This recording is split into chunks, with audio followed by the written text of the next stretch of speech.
Are you absolutely certain these readings are correct, Taslow? Because if they are, we are looking at the most peculiar biochemical reaction I have ever witnessed in my 300 cycles of xenological field work. Senior Science Officer Taslow Vex flicked all 4 of his eye stalks in what his species considered the equivalent of an eye roll. For the 6th time, Commander Nylera, yes, the readings are correct. These humans are producing genuine neurochemical indicators of what they call grief. It's fascinating, really. Commander Nylera Pax let out a sound from her breathing apparatus that approximated a sigh. Our ship, the Galactic Explorer vessel Curiosity, had been orbiting this backwater planet called Earth for nearly 30 rotations now. And every single day brought some new baffling discovery about these bipedal mammals who somehow managed to become the dominant species despite having absolutely no natural defenses whatsoever. No poison glands, no protective exoskeletons, no auxiliary limbs, not even decent night vision. Just soft, easily punctured skin and a concerning reliance on tools. The entire Galactic Confederation scientific community was still debating how they'd survived their own evolutionary history.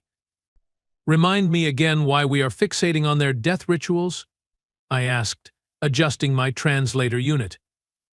As the ship's cultural anthropology specialist, I should have been more enthusiastic, but watching beings deliberately make themselves miserable seemed counterproductive to study.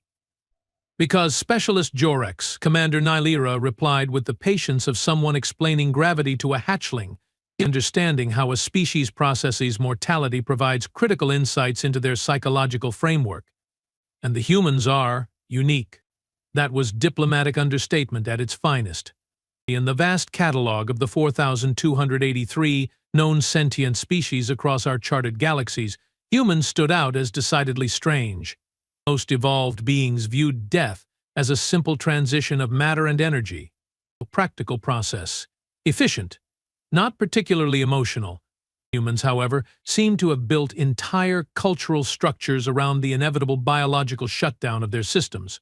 Fine, I said, flicking my upper appendages in resignation. Let's observe another one of their morbid ceremonies.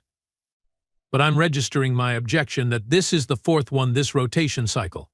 Objection noted and summarily ignored, Nylera responded, mandibles clicking in amusement. Taslow, locate another funeral proceeding, preferably one with substantial attendance.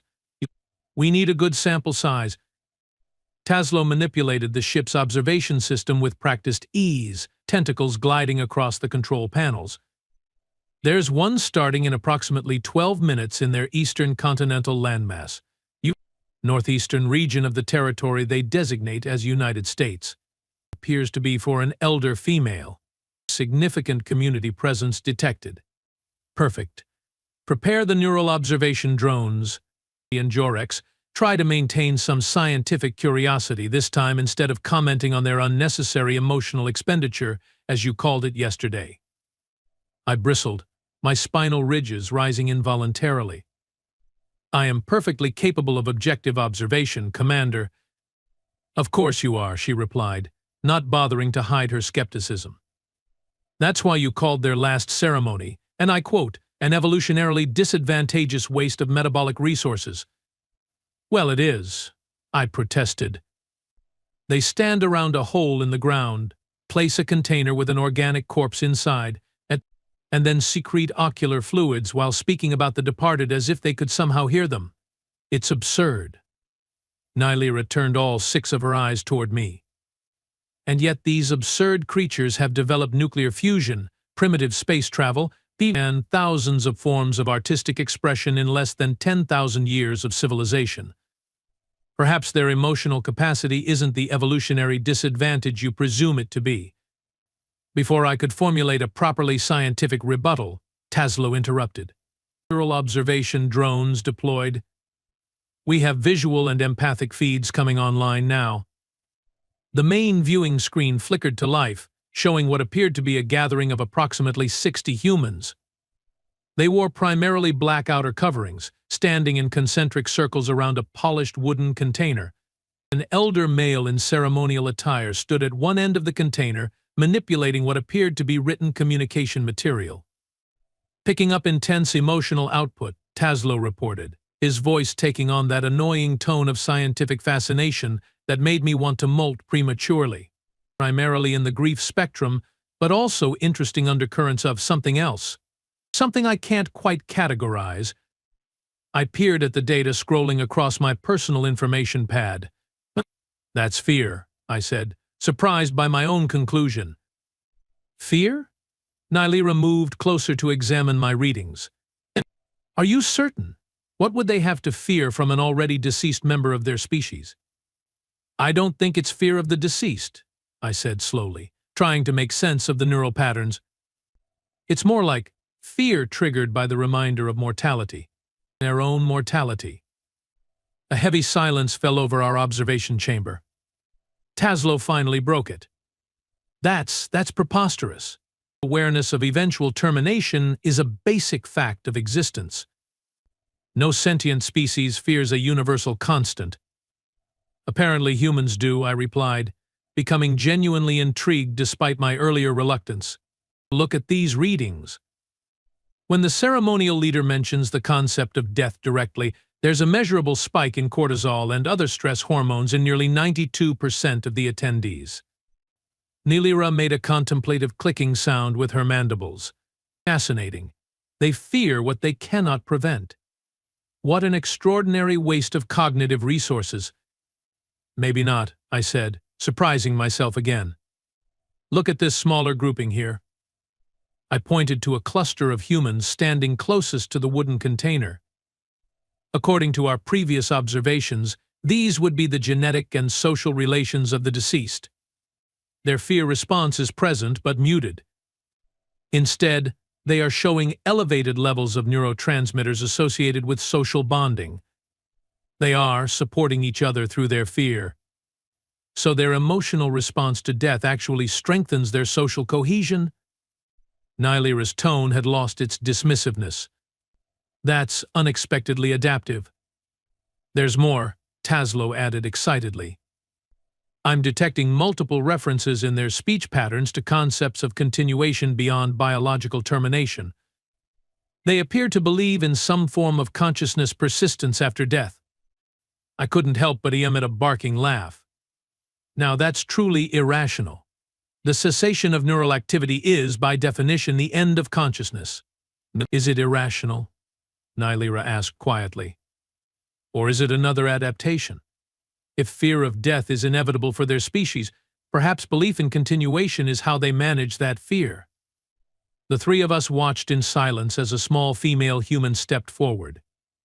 According to the identification algorithm, she was approximately 7 Earth years old, barely into their developmental stage.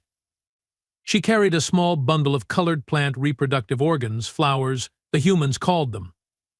Audio enhancement, Nylira commanded. The ship system immediately amplified the sound feed from our observation drones. Goodbye, Grandma, the small human said, her voice wavering with what our emotional analysis program identified as suppressed distress. I will miss your cookies and your stories about the old days. Daddy says you are watching over us from heaven now, but I still wish you were here instead. She placed the flowers atop the wooden container and returned to a larger male human who immediately enfolded her in his upper appendages, an embrace in human terminology. I felt an unexpected sensation in my thoracic cavity, something uncomfortable, almost empathetic. Their emotional capacity is remarkable, Taslow whispered, as if speaking normally would somehow intrude on the ceremony happening millions of distance units below us. It's inefficient, I insisted, but with notably less conviction than before. Is it? Nylira challenged. Look at what's happening now. The humans had begun to move away from the wooden container, which was now being lowered into the ground. But they weren't dispersing. Instead, they were congregating in another location nearby, where sustenance appeared to be provided. They are engaging in communal consumption of nutrition following the funeral, Taslow observed. Our previous observations indicate this is a common practice. Yes, but look at the neurochemical readings now, Nylira pointed out.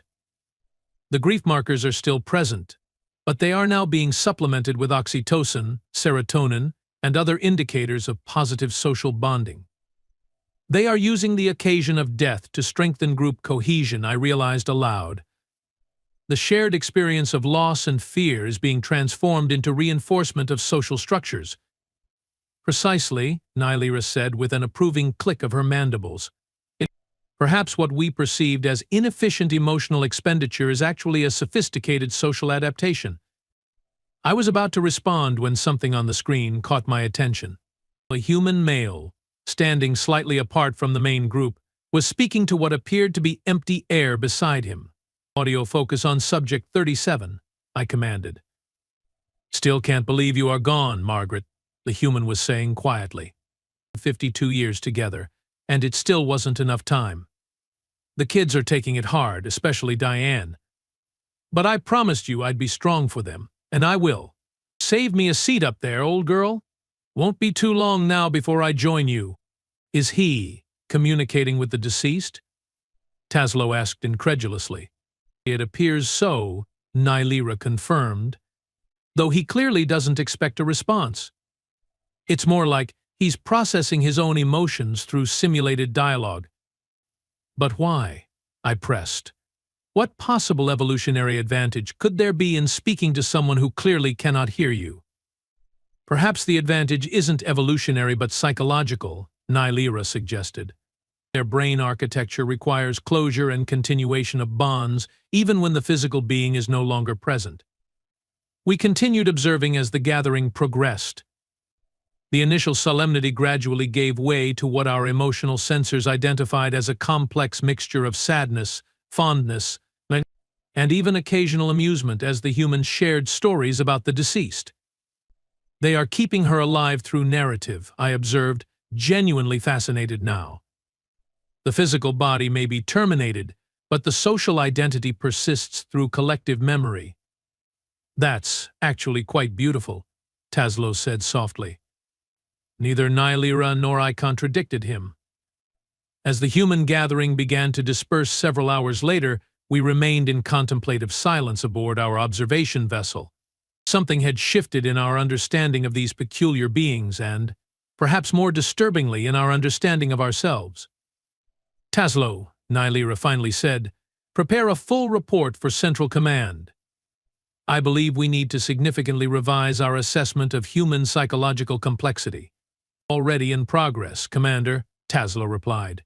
And Jorex, she turned to me. I'd like a comprehensive analysis of how this fear response to mortality might influence their decision-making in first contact scenarios. I nodded, my mind already racing with implications. I will begin immediately. But Commander, there's something else we should consider. Go on. If humans can form such strong attachments that they continue to speak to the deceased, how might that same capacity apply to relationships with non-human entities? If we were to establish diplomatic relations, would they form similar attachments to us? And what might happen if those relationships were severed? Nylira's eyes widened slightly. An excellent point, and that could create significant complications for any future contact protocols. The three of us lapsed into silence again, each contemplating the strange creatures below who feared the inevitable and yet somehow transformed that fear into stronger bonds with each other. I think, Taslow said slowly, we may have been significantly underestimating humans all along. Agreed, I said, surprising myself for the third time that day. Their emotional complexity isn't a weakness as we assumed. It's the source of their resilience. Well, Nylira said with a flick of her appendages that indicated mild amusement, I never thought I'd see the day when Specialist Jorex would find something admirable about human irrationality. I wouldn't go that far, I protested. I merely acknowledge that their emotional responses appear to serve adaptive functions we hadn't previously recognized. Of course, she replied dryly, purely scientific observation. Before I could defend my scientific objectivity, the ship's alert system activated with a harsh, blaring sound. What now? Nylira demanded. Taslow's tentacles flew across the control panel. We are detecting an approaching spacecraft. It's of human origin. That's impossible, I objected. Our intelligence indicates they have barely established a permanent presence on their own moon. They don't have deep space capabilities. Evidently our intelligence is outdated, Nylera said grimly. Specifications, Taslow. Now, it's small. Approximately 20 meters in length. Crude propulsion system. No apparent weapons systems. One life form aboard. Wait, that can't be right. What is it? Nylera and I demanded simultaneously. The life form, it's not human. In fact, it doesn't match any known species in our database. Nylera's spinal ridges rose in alarm. Are you suggesting an unknown sentient species has commandeered a human vessel? I don't know, Taslow admitted, but it's on an intercept course with our position. Estimated contact in 14 minutes. Initiate cloaking protocols, Nylera ordered. Already active, Commander. They shouldn't be able to detect us, much less intercept us. And yet here we are, she said grimly. Specialist Jorex, your assessment? I consulted my information pad, trying to make sense of the conflicting data. The vessel design is definitely human, primitive, but recognizably their technology. However, if Taslow's scans are correct, and the pilot isn't human, a disturbing possibility occurred to me.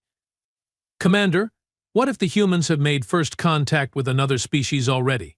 One unknown to the Confederation? That would be problematic, Nylera said, her tone making it clear this was a severe understatement. Incoming transmission. Taslow announced, his voice rising to a pitch I'd never heard from him before. From the approaching vessel? Nylera demanded. Yes, audio only. Put it through. The ship's communication system crackled to life, and a voice filled our observation chamber. It wasn't like any we had heard before, neither human nor recognizable as any Confederation species. Galactic Explorer Vessel Curiosity, the voice said in perfect Standard Galactic, the common language of the Confederation. This is Independent Scout Ship Terra Nova.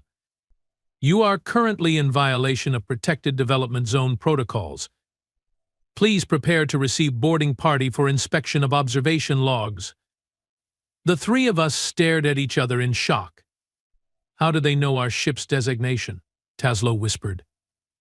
More importantly, I added, how do they know Standard Galactic? Nylera's posture had gone rigid, a sign of extreme stress in her species. Taslow, full spectral analysis of that vessel. Jorex, access the Confederation database and search for any record of this Protected Development Zone designation for Earth. We both scrambled to comply. Spectral analysis complete, Taslow reported moments later. The vessel's hull is composed primarily of titanium alloy consistent with human manufacturing capabilities, but there are trace elements of Commander. There are metallurgical signatures matching Confederation standard composites.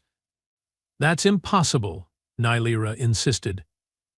We have never shared technology with pre-space-faring civilizations. Database search complete. I announced, my voice unsteady. There is no record of Earth being designated as a protected development zone. However what?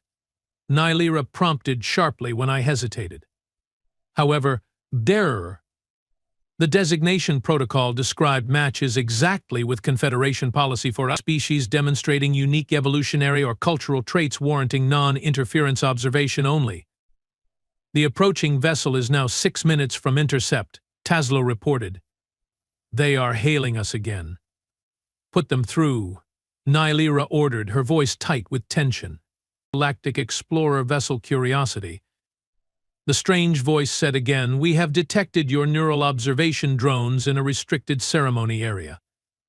This constitutes a Class 3 violation of the Non-Interference Directive. Please power down all observation equipment immediately and prepare for boarding. Nylera signaled for the communication to be muted. Options? We could attempt to outrun them, Taslow suggested.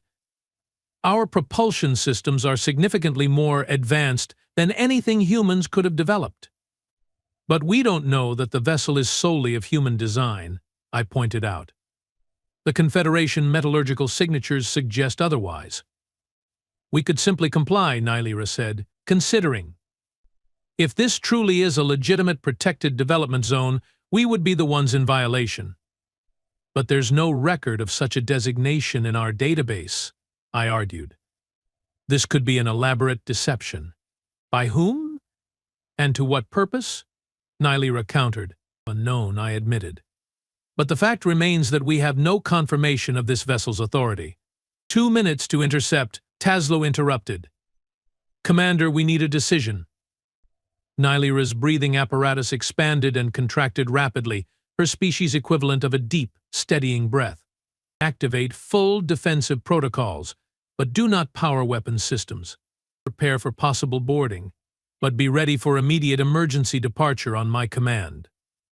Yes, Commander, Taslow acknowledged, his tentacles dancing across the control panel. Specialist Jorex, Nylira turned to me. Prepare a complete data package of all our observations. If we need to depart suddenly, I want our research preserved. I nodded and began the process, but my mind was racing with questions. Who was aboard that approaching vessel? How did they know about us? And most disturbingly, why was there no record of Earth's protected status in our supposedly comprehensive database? 30 seconds to intercept, Taslow announced. Visual contact established. The main viewing screen shifted to show the approaching vessel. It was indeed small and primitive by Confederation standards, but it moved with surprising grace for such rudimentary technology. They are initiating docking procedures, Taslow reported, his voice tight with tension. Somehow they have bypassed our external security protocols. That's not possible, I objected. Our systems are state-of-the-art Confederation technology. And yet, it's happening, Nylira said grimly. Taslow, Jorex, prepare to receive our visitors. Whatever's happening here, I want answers. The three of us moved to the ship's main airlock, each lost in our own thoughts. I couldn't help but recall the human funeral we had just observed and the fear of the unknown I had detected in those gathered there. For the first time in my existence, I thought I might understand that peculiarly human emotion. The unknown was approaching our airlock, and despite all my scientific training and rational understanding of the universe, I felt something new and uncomfortable spreading through my system. Fear, not of death itself, but of what might be waiting for us on the other side of that airlock. And in that moment I gained a new appreciation for the resilience of the strange bipedal creatures whose death rituals we had been studying. If they could face their greatest fear with such courage and transform it into connection, perhaps there was more to learn from humans than any of us had realized. The airlock began to cycle open. Remember, Nylira said quietly, whatever happens, we are representatives of the Galactic Confederation. We will comport ourselves with dignity. The inner door slid open, and we found ourselves face to face with our mysterious visitor. It stood upright on two limbs, much like a human, but that's where the similarity ended. Its body was covered in what appeared to be a form-fitting environmental suit, obscuring any details of its actual physiology.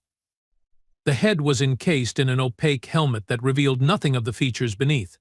Greetings, representatives of the Galactic Confederation, the being said, its voice now clearly coming through a translation device similar to our own. I am Enforcer Calic of the Interstellar Protection Agency. There is no such agency within the Confederation structure, Nylira replied evenly. That is correct, the being, Calic, agreed. The IPA operates independently of, but with the awareness of, the Confederation Council. That's impossible, I objected. Any organization with authority to enforce Confederation protocols would be in our database. Unless, Taslow said slowly, the organization's existence was deliberately withheld from general Confederation knowledge. Calic turned toward Taslow, the blank faceplate of the helmet revealing nothing of its reaction. Precisely, Science Officer Taslow Vex. Some information is deemed too sensitive for widespread dissemination. A chill ran through my central nervous system. It knew Taslow's name and position. You claim authority, yet provide no verification, Nylira said, her tone hardening. I require proof of your identity and mandate before I acknowledge any jurisdiction over my ship or crew. A reasonable request, Calic acknowledged. One gloved hand extended, holding what appeared to be a small data crystal. This contains my credentials and the official designation of Earth as a protected development zone. You will note the authentication codes are from the highest levels of Confederation authority. Nylira took the crystal cautiously. Taslow, verify this. Taslow accepted the crystal and moved to a nearby data terminal. After inserting it and running a brief analysis, his eye stalks all swiveled toward us in evident shock. It's authentic, Commander. Security clearance Omega-9. That's Council-level authorization. Impossible, Nylira muttered, but with notably less conviction. Now that we have established my authority, Kallik said calmly, I must inform you that your observation of human funeral rites constitutes a serious violation. These ceremonies are classified as culturally significant development events and are strictly off-limits to external observation. Why? I asked, genuine scientific curiosity temporarily overriding my unease. What makes their death rituals so special? The helmet turned toward me, and though I couldn't see the being's eyes, I felt its gaze intensely. That, Specialist Jorex, is precisely what you were beginning to understand before I arrived. Human processing of mortality is unique among known sentient species. It has shaped their development in ways that make them special. Special how? Nylira demanded. That information is classified beyond your clearance level, Kallik replied. What I can tell you is that the Confederation Council has determined that humanity must be allowed to develop without interference or observation of certain key cultural practices. Their relationship with death is one of those practices. But we have been observing Earth for 30 rotations, Taslow protested. Why intervene only now? Your previous observations were within acceptable parameters, Kallik explained. However, your recent deployment of neural observation drones at funeral sites crossed the threshold into prohibited activity. The neural drones, I realized aloud.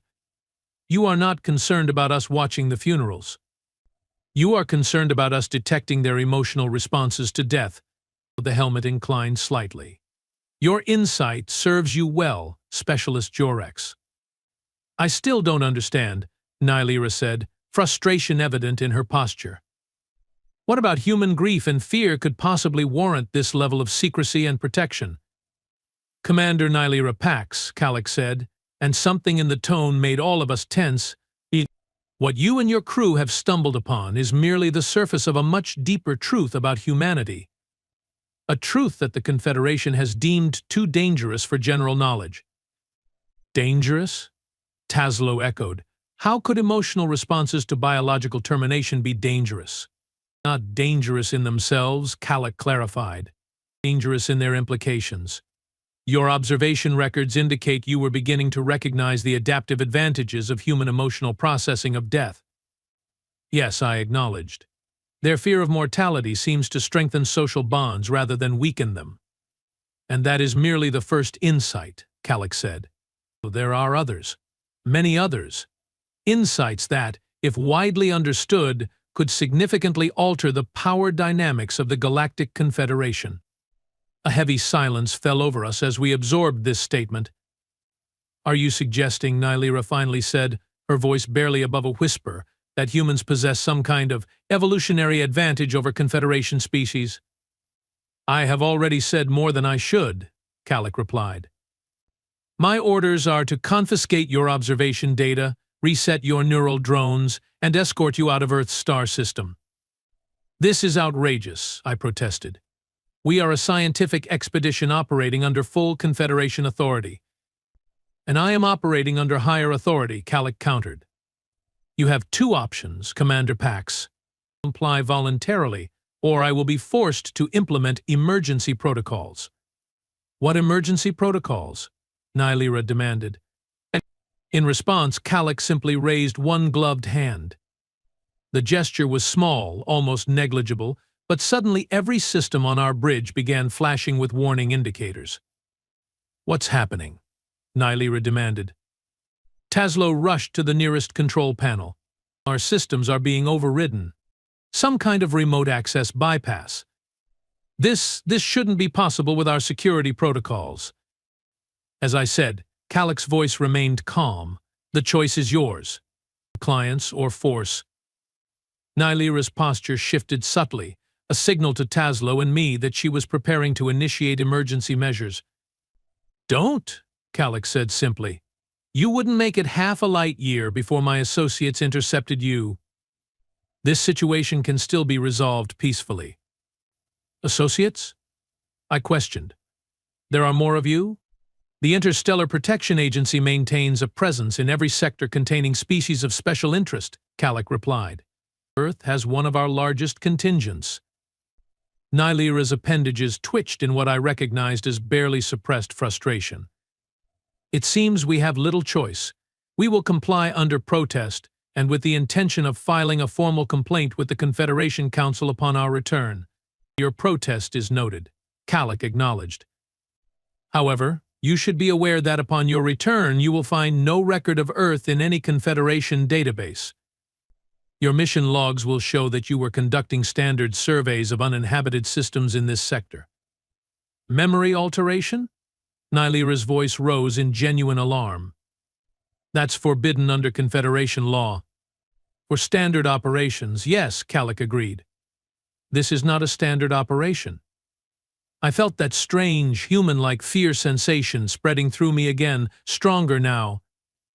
You can't simply erase our experiences, I objected. Not erase, Calic corrected. Replace. You will have complete mission logs and memories.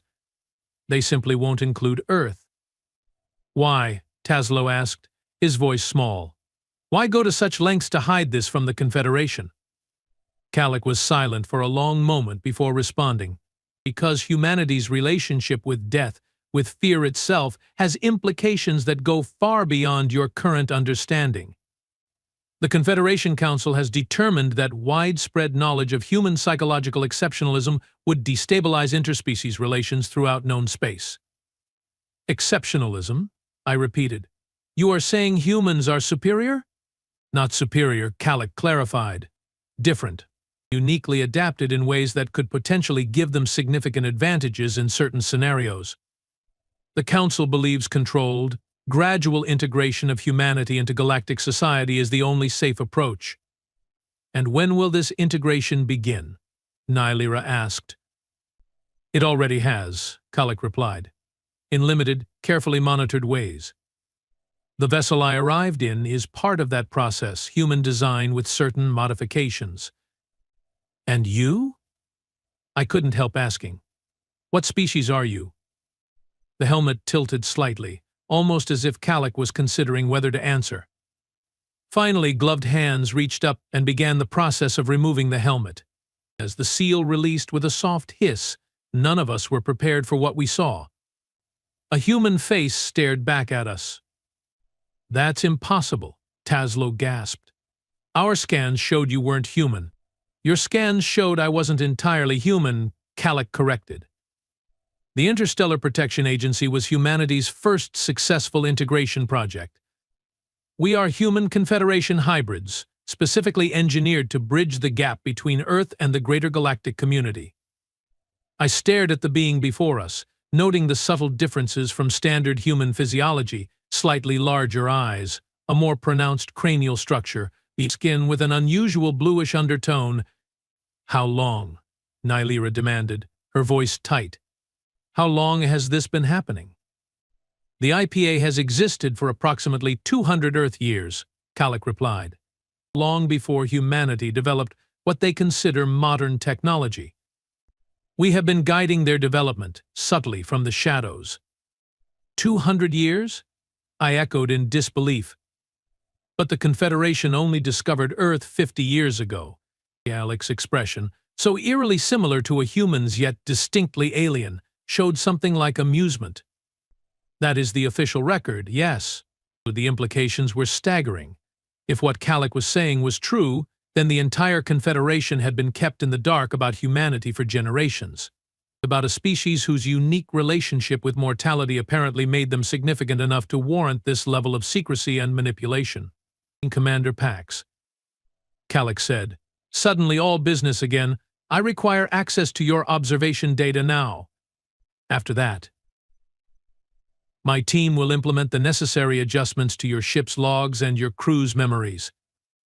You will then be escorted to the boundary of this sector and released to continue what your new records will show as an uneventful survey mission.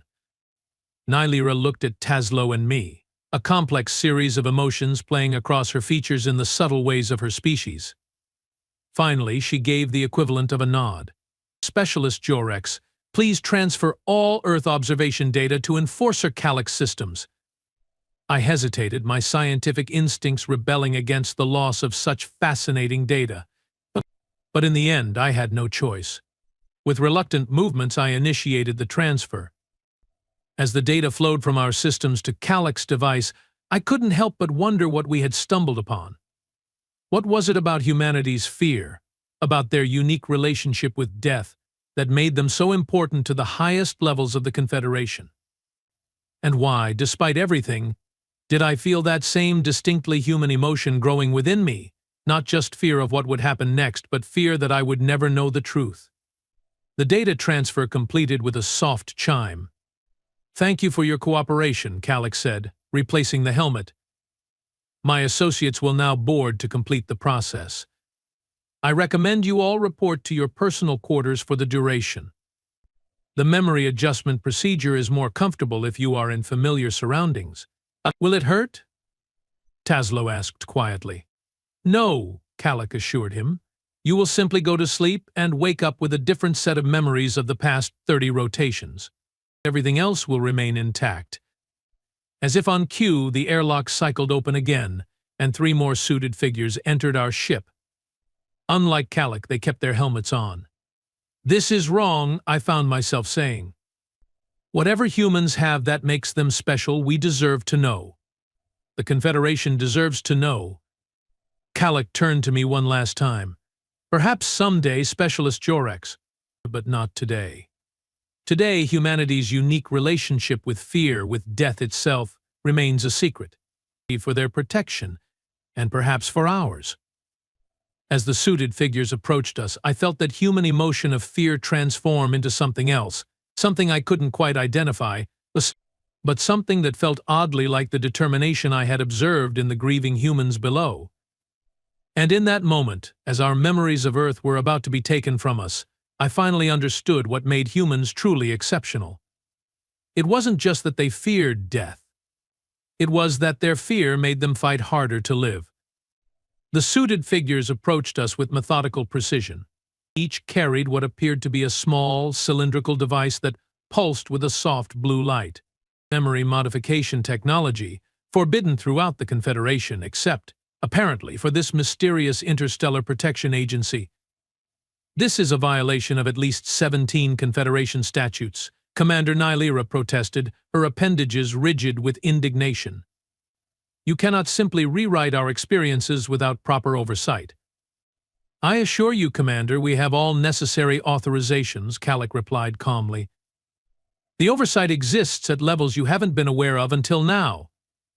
One of the suited figures stepped toward Taslow, device extended. My colleague's eye stalks quivered in unmistakable anxiety. "Wait," I said, surprising even myself with my boldness. "Before you erase our memories, at least satisfy our scientific curiosity. What exactly makes humans so special? What about their relationship with death warrants this level of secrecy?" Calyx paused, exchanging glances with the other suited figures. For a moment I thought my request would be denied outright. Then, to my surprise, Calyx gestured for the others to stand down temporarily. "I suppose there's no harm in explaining, since you won't remember anyway," Calyx said with what sounded almost like resignation. "What do you think you observed about humans and their relationship with death, Specialist Jorex?" "They fear it," I answered promptly, "unlike any other species we have encountered. They know it's inevitable, yet they resist it emotionally. They build elaborate social rituals around it.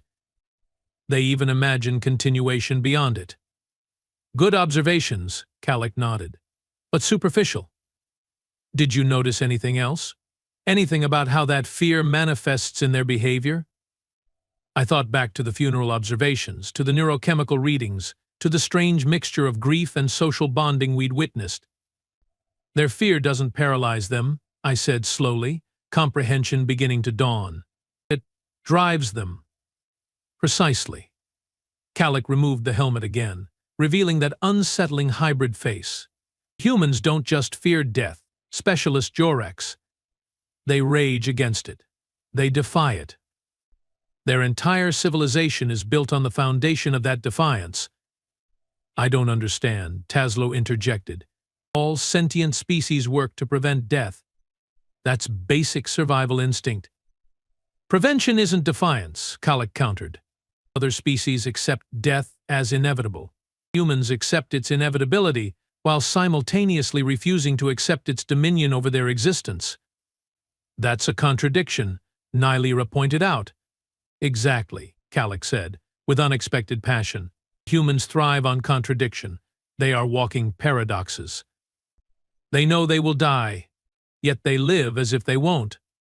They mourn their dead with genuine anguish, yet celebrate their lives in the same moment. They fear oblivion, yet risk their lives for abstract concepts like justice or love. I processed this, connecting it to our observations. The social bonding we detected at the funeral, it wasn't just emotional support. It was defiance, Calic finished for me. Collective defiance.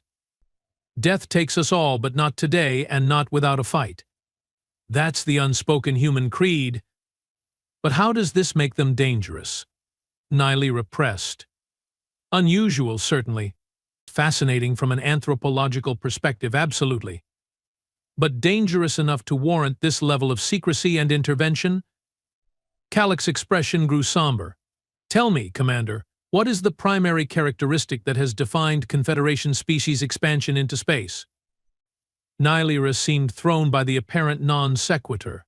Methodical caution, I suppose. Careful calculation of risks and benefits. Gradual, measured progress. Yes, Calic nodded. And why is that the standard approach? Because it's rational, I answered. The void between stars is hostile. Resources are finite. The risks of failure are enormous. Methodical progress minimizes those risks. Perfectly logical, Calic agreed. Now, consider humanity. Do you know how long it took them to go from their first powered flight to landing on their moon? The three of us exchanged glances.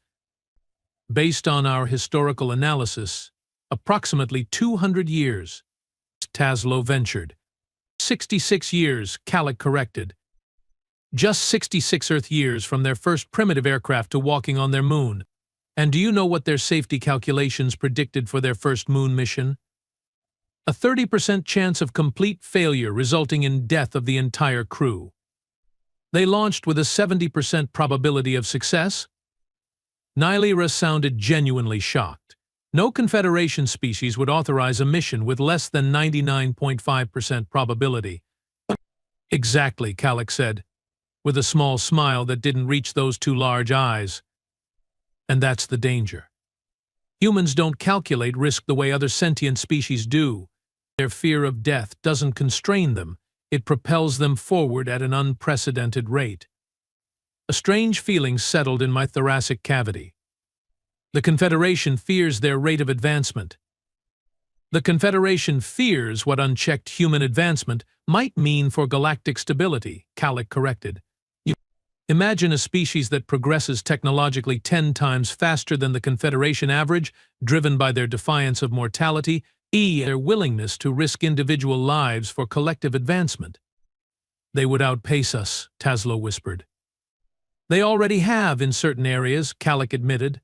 Their distributed computing networks, their artificial intelligence research, their genetic modification technologies, all developed under subtle IPE guidance to slow them down, and they are still advancing at rates that alarm the Council. So this is about maintaining Confederation technological superiority? Nylera's tone was accusatory. It's about preventing destabilization, Calic countered. Humanity isn't inherently aggressive, no more than any other species. But their relationship with death, their willingness to risk everything on slim chances of success, makes them potentially volatile on the galactic stage. I was connecting dots rapidly now. The funeral ceremonies, they are not just about mourning. They are about reinforcing their collective identity in the face of mortality. Yes, Kallik nodded. But more importantly, they are where humans process and transform their fear into determination, where they look death in the face and say, "Not today," where they convert grief into resolve. And that's what the Confederation fears, I realized. Not their technology, not their capabilities, but their resolve. What's the human term? Their grit, their indomitability, Kallik agreed. In the face of what other species would consider insurmountable odds, humans simply try harder. Die, learn, adapt, try again. Their entire history is written in the blood of those who failed but whose failures taught the survivors how to succeed. A heavy silence fell over our group as we processed this information. So the Confederation has decided to, guide their development? Slow them down? Nylira finally asked. Guide, yes. Integrate gradually.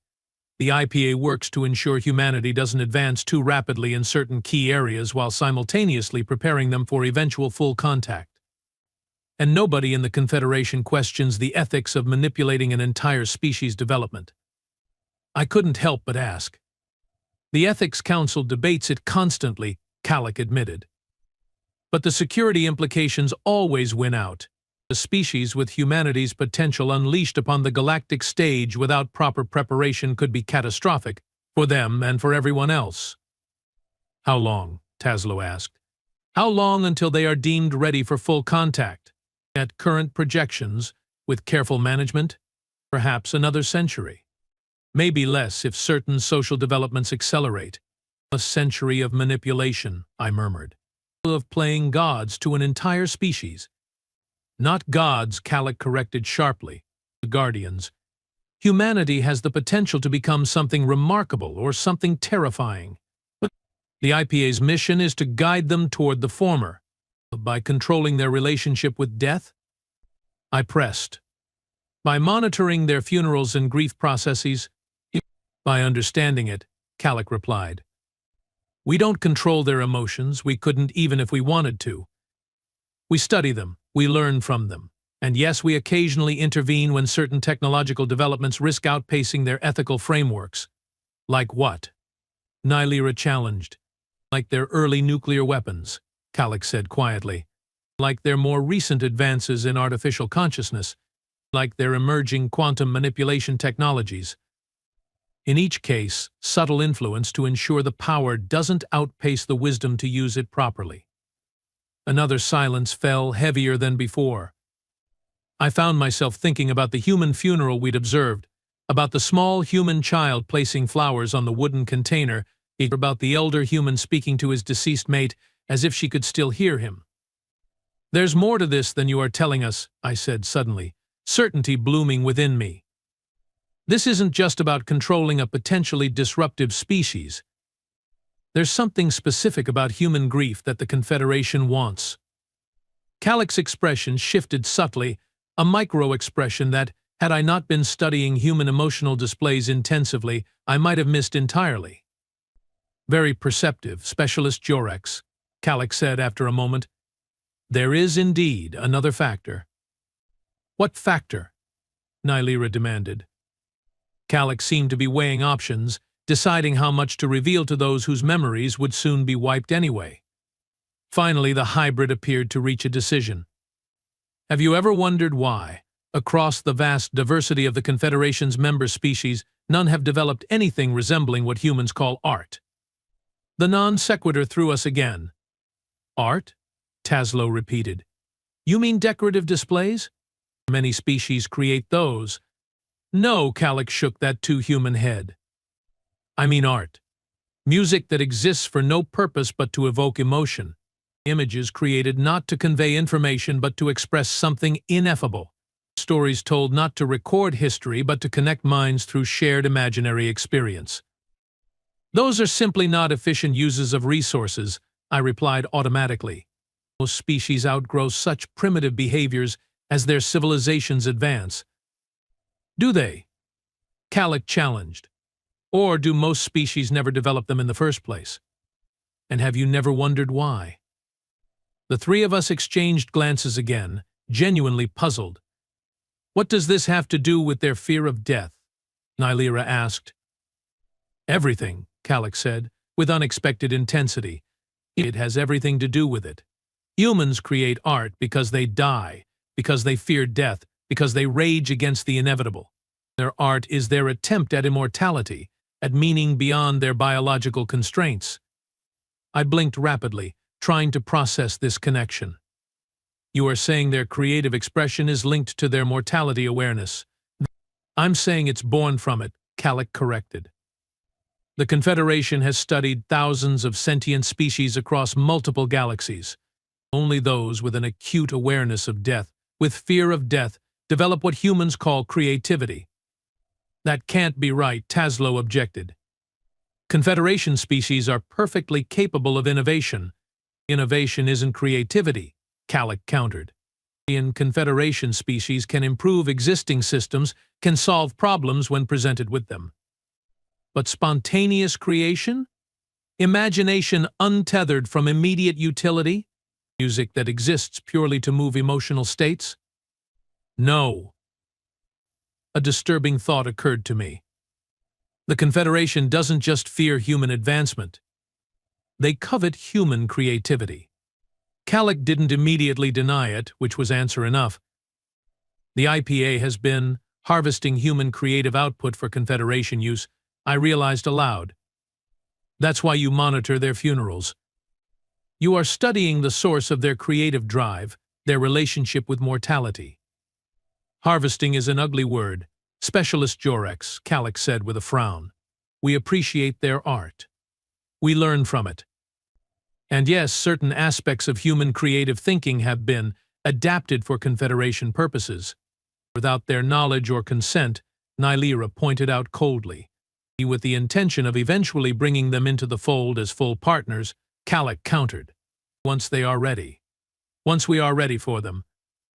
You mean once you have figured out how to control them, I said.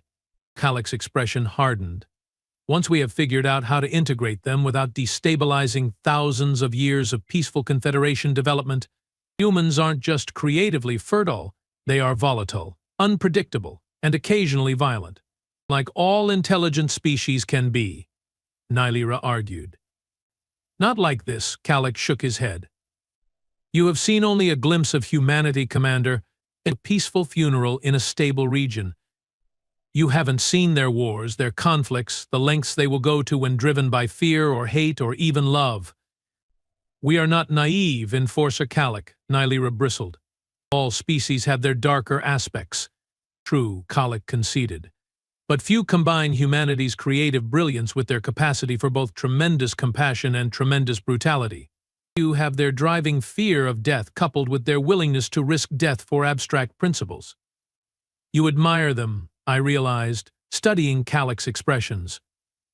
Despite everything you are saying about the dangers they represent, you admire them. For the first time, Kallik seemed genuinely caught off guard. Ah, yes, how could I not? I'm partially human myself. I understand their contradictions from the inside. Then why participate in controlling them? Taslow asked. If you admire them, why not advocate for their full acceptance into the Confederation? Because I have seen what happens when species at vastly different developmental stages collide without preparation, Kallik replied, suddenly somber. I have studied humanity's own history. When their technologically advanced societies encountered less developed ones on their own planet, the results were nearly always catastrophic for the less advanced group. You think humans would dominate the Confederation? Nylira sounded skeptical. I think unchecked human expansion into space, driven by their defiance of death and their creative adaptability, this would fundamentally alter the Confederation in ways we cannot predict, Kallik said carefully. Whether that alteration would be beneficial or catastrophic is the question that has consumed the Council for decades.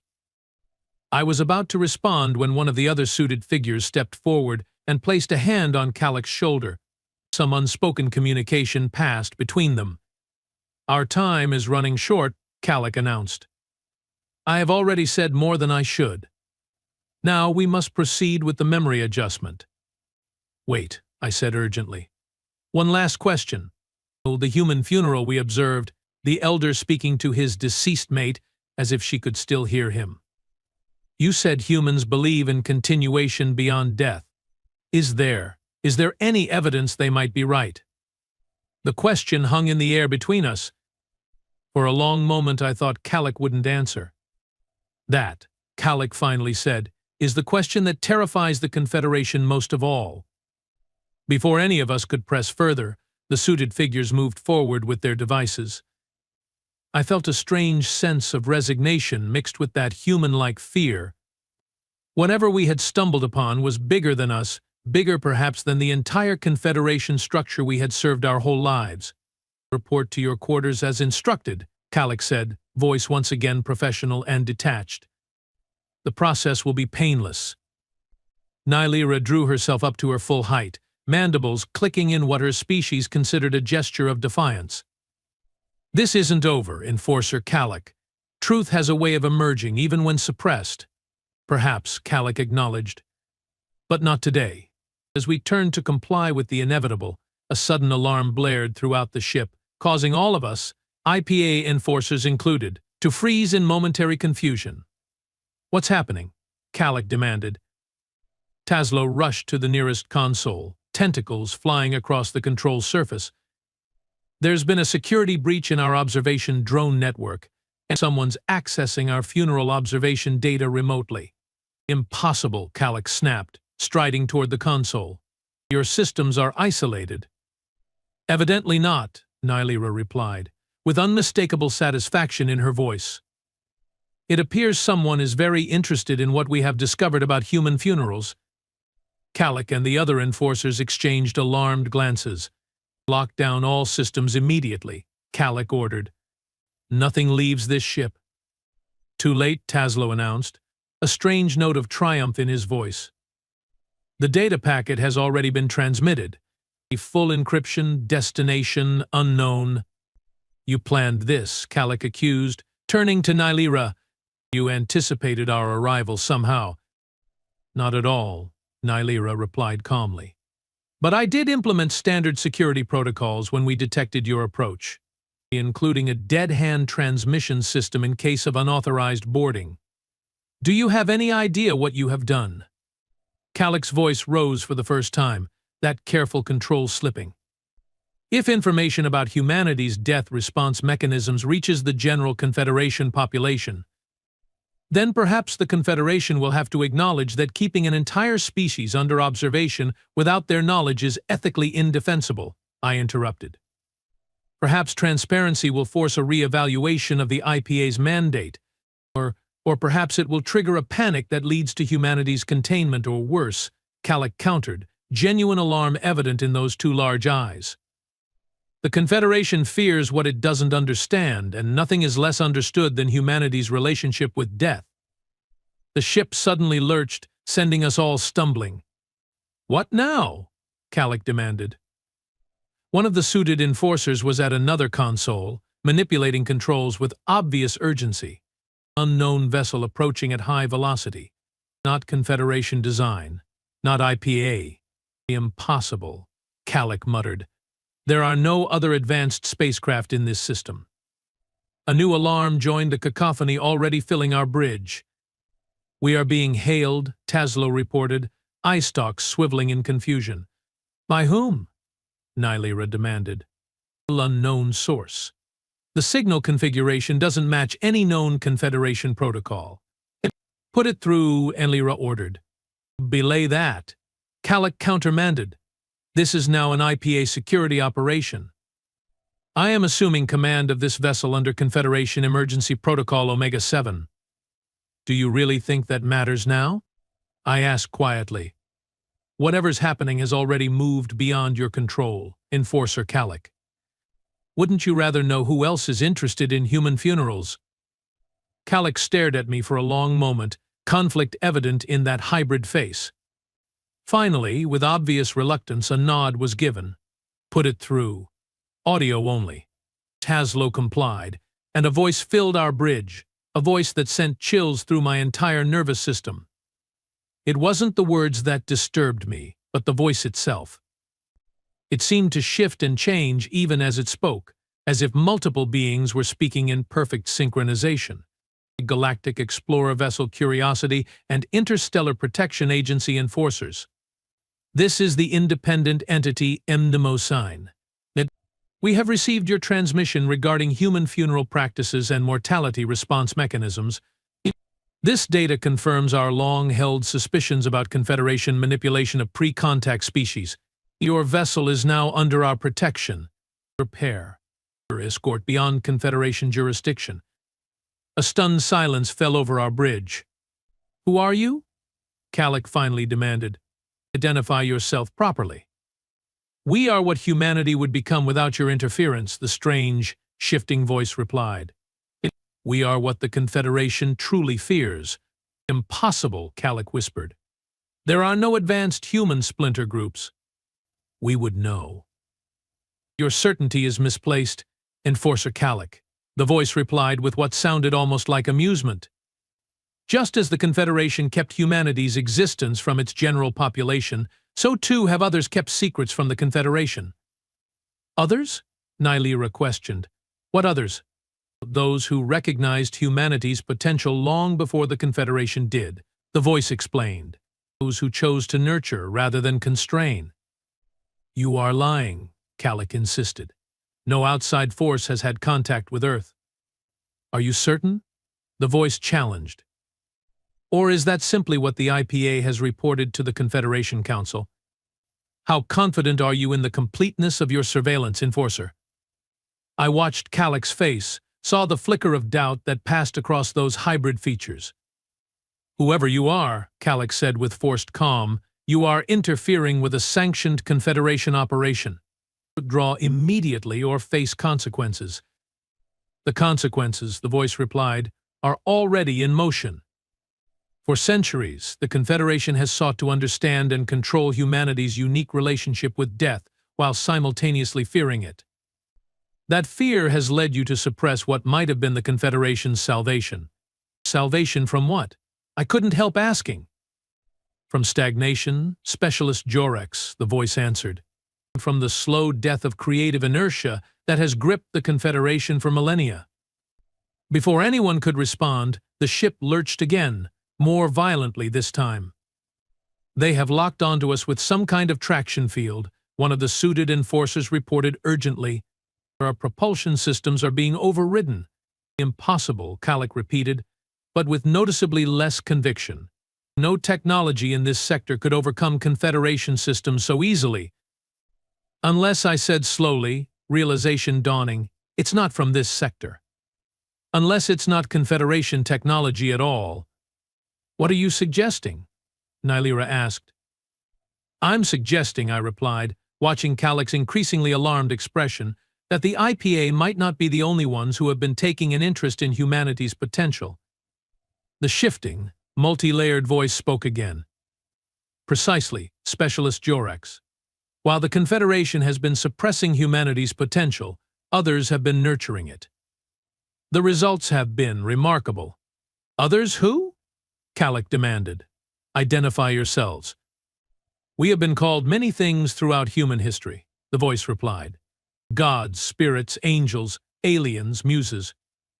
We have whispered in their dreams, guided their intuitions, nudged their development along paths the Confederation would never have permitted. You are claiming to have interfered with human development. Calic sounded genuinely shocked. That's a violation of Confederation protocols, yes? The voice interrupted. Protocols designed to maintain the status quo, to preserve Confederation dominance. We recognize no such constraints. Our ship was now moving perceptibly, being drawn toward the unknown vessel. What do you want with us? Nylera asked pragmatically. Your observations of human funeral practices confirm what we have long suspected, that the Confederation recognizes humanity's unique relationship with death as both potentially valuable and potentially threatening. Your data will help us counter their efforts to suppress human development. And us? Taslow asked nervously. What happens to us? Unlike the Interstellar Protection Agency, the voice replied, we do not alter memories without consent. You will be given a choice. return to the Confederation with no memory of Earth or humanity, as Enforcer Calic intended. Or retain your memories and join us in helping humanity realize its full potential. Calic stepped forward, face contorted with what looked like genuine concern. You can't trust them. You have no idea who or what they really are. As opposed to trusting the organization that was planning to rewrite our memories without consent? I countered. That was for your protection, Calic insisted. For the protection of the Confederation. Whatever these entities are, whatever they claim, their interference with humanity could have catastrophic consequences. The catastrophe, the shifting voice interjected, would be allowing the Confederation to continue suppressing humanity's potential. Their fear response to death isn't something to be contained, Enforcer Calic. It's something to be celebrated, the wellspring of their creativity, their passion, their drive to transcend limitations. I looked at Nylira and Taslo, saw my own conflicted thoughts reflected in their postures and expressions. Everything we had believed about the Confederation, about our mission, about the orderly structure of galactic society, had been upended in the span of a few hours. We are approaching the unknown vessel, one of the suited enforcers reported tensely. Configuration unlike anything in our database. Energy signatures, extraordinary. The main viewing screen activated automatically, showing our destination. What we saw defied easy description. It wasn't a ship in any conventional sense, but rather what appeared to be a swirling vortex of light and energy, somehow maintaining cohesion in the vacuum of space. "What is that?" Taslo whispered. "The next step," the shifting voice replied simply. "What happens when fear of death becomes not a limitation to be managed but a catalyst for transformation?" I stared at the mesmerizing patterns, feeling something stir within me, something I'd never experienced before. It took me a moment to recognize it as wonder. "Commander?" I said quietly, looking to Nylira. "What do we do?" Nylira's posture had changed, her mandibles relaxed from their defensive position. "I think, Specialist Jorex, that we have a choice to make. Continue serving a confederation that has apparently been lying to us, or learn what humanity's relationship with death might really mean for the future of all sentient life." "You can't seriously be considering going with them," Calic protested. "You have no idea what they really are." "No," Nylira agreed calmly. "But I know what you are, Enforcer Calic. You are the instrument of a policy of suppression and control, justified by fear of the unknown." "Not fear," Calic insisted. "Prudence. Caution." "Perhaps," I said, watching the swirling vortex grow larger on our screen, humanity's lesson is that sometimes caution itself becomes the greatest risk. That fear of death or fear of change can either paralyze or propel. As our ship was drawn inexorably toward the enigmatic entity calling itself Mimosine, I felt that strange human emotion again, fear, yes, but now transformed into something else. Something that felt remarkably like hope. The shifting voice spoke one final time as we approached the threshold of whatever lay beyond. "You wish to understand human funeral practices, to comprehend their unique relationship with death. Now you will experience it firsthand, not as observers but as participants.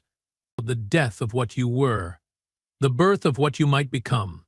This, after all, is what humans celebrate and mourn in their funeral rituals. Not just an ending, but a transformation." As our ship crossed the boundary into the swirling vortex, I realized that we too were experiencing a kind of funeral, mourning our old understanding of the universe, while simultaneously celebrating the possibility of something new. And in that moment I finally understood what made humanity's relationship with death so powerful, so dangerous, and so precious. They didn't just fear it.